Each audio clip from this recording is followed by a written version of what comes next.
Coming off the Big Ten championships, we feel like we're in a good spot. Our national athletes are obviously had some great performances at Big Ten. You always need that momentum, that confidence booster going into a national championship. So in saying that, on the men's side, we certainly have generated a lot of conversation in the last week or two, our distance runners versus some of the traditional powerhouse schools, Texas Tech, Florida, Georgia. And so I think it's going to be a great battle on the men's, great team battle on the men's side.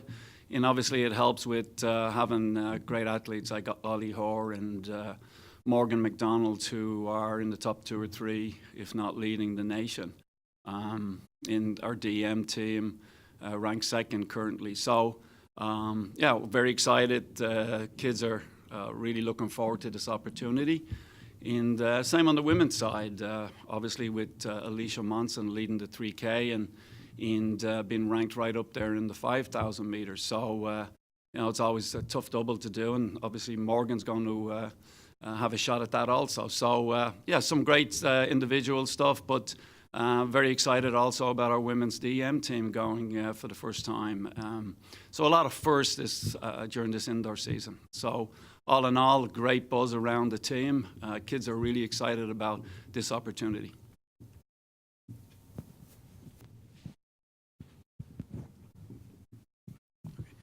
The decisions that you make for the men's DMR, is that going to be geared towards trying to win the team title?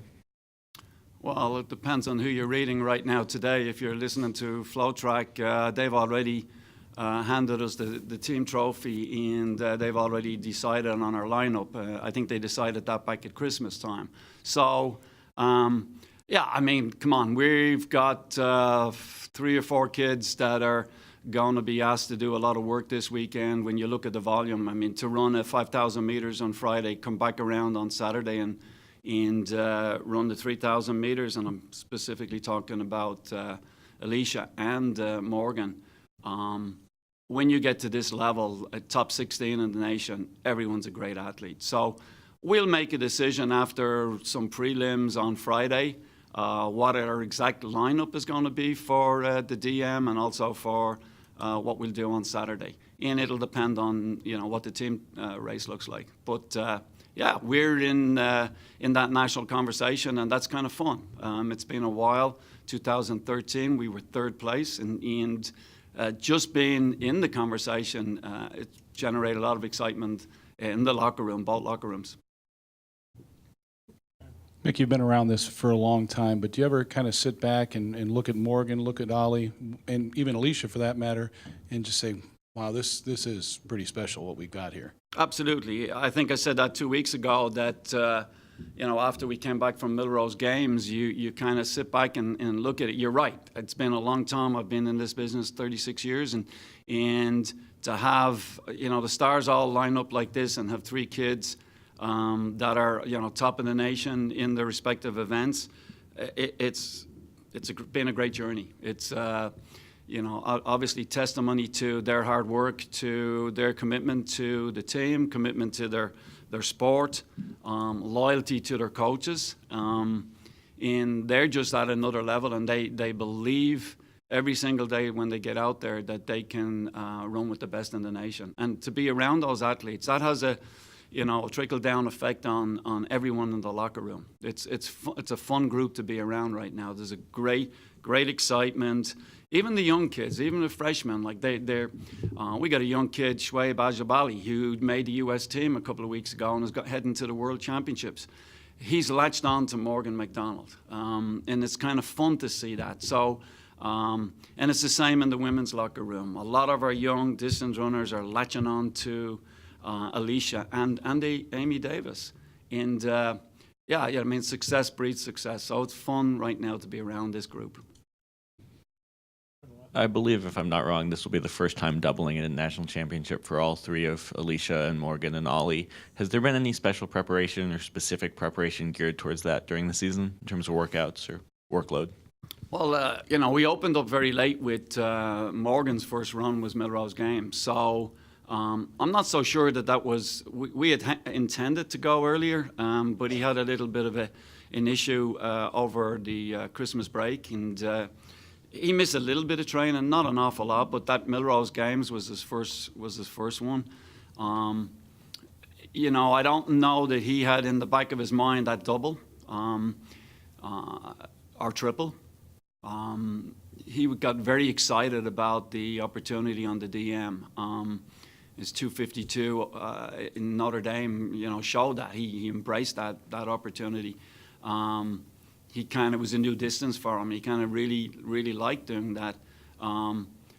We dropped the 5,000 meters on him the week of the Big Tens. To me, it didn't make sense to do a double at the Big Ten, and considering the volume that he may have to do this coming weekend. So, yeah, we probably lost a few points at the Big Ten due to it, but I don't know if that was going to make up the 20-point difference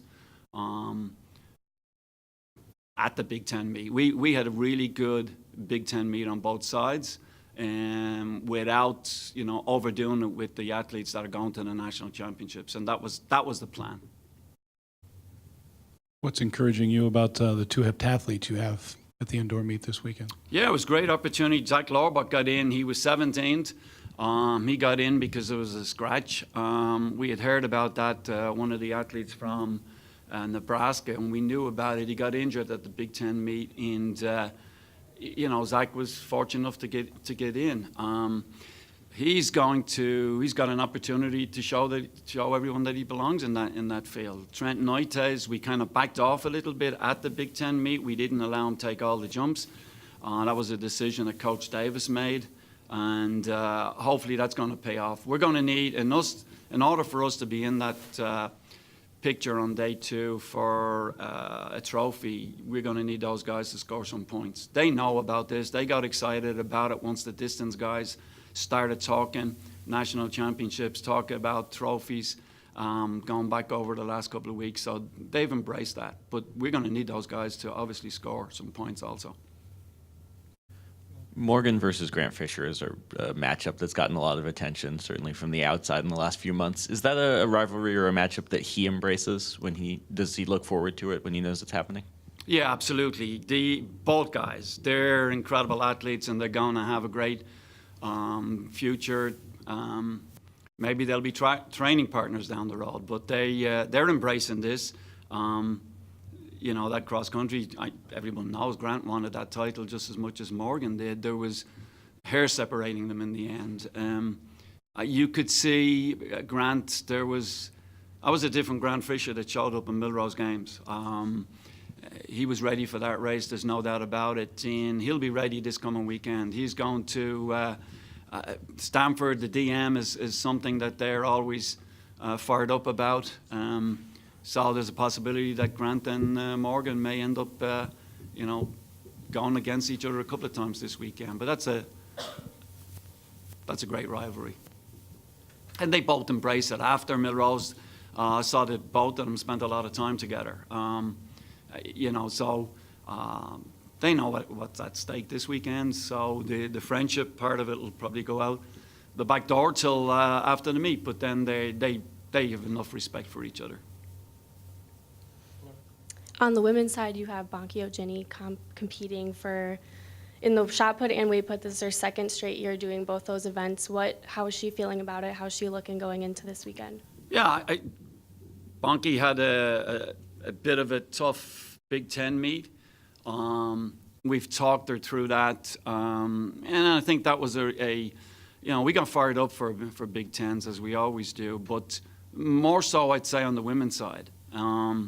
It was we saw it an opportunity, and we were only 5 points out of finishing runner-up. So I think Bonke took the team on her shoulders, and she didn't need to do that. And we told the kids that, we told her that right before the meet. But you know, she's been waiting for you know, that type of result, a team result, on the women's side her whole career, and she really took it to heart and maybe put a little bit more pressure on herself than she needed.